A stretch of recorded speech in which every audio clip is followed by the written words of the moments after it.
जय शिवराय. शककर्ते छत्रपती शिवाजी महाराजांनी हिंदवी स्वराज्याची निर्मिती केली. त्यानंतर महाराजांची प्रेरणा घेऊन महाराजांचे जे नातू होते थोरले शाहू छत्रपती महाराजांनी अटक ते कटकपर्यंत मराठा साम्राज्य पोहोचवलं. आता ते मराठा साम्राज्य अटक ते कटकपर्यंत पोहोचवलं, त्याच्यामध्ये राजस्थान पण येत होतं. त्याचे राजस्थानचे अनेक असंख्य पुरावे आहेत. त्यातच राजस्थानचं जे गॅझेटियर आहे, त्या राजस्थानच्या गॅझेटियरच्या 171 नंबरच्या पानावरती सगळं लिहून ठेवलंय की राजस्थान 18व्या शतकामध्ये मराठ्यांच्या अधीन होतं. बरोबर. आपण बोलावं ते पुरावे घेऊन बोलावं.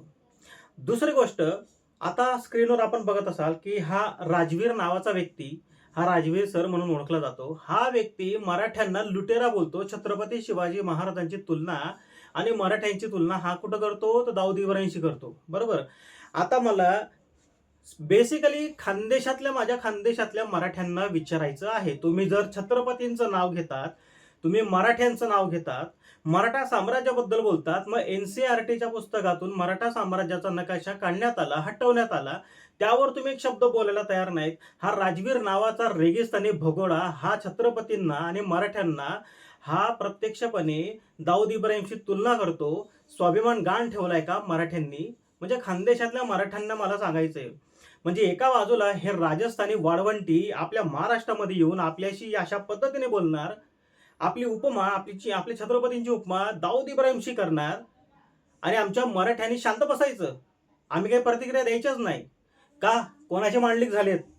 खानदेशातले मराठे कोणाचे मांडलिक झालेले आहेत त्यांनी क्लिअर करावं ना.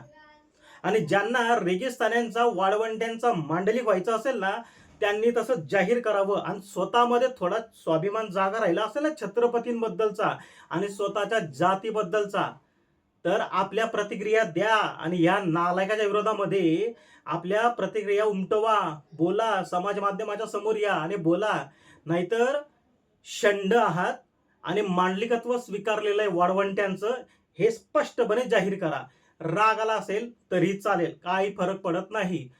छत्रपती सर्वतोपरी आहेत.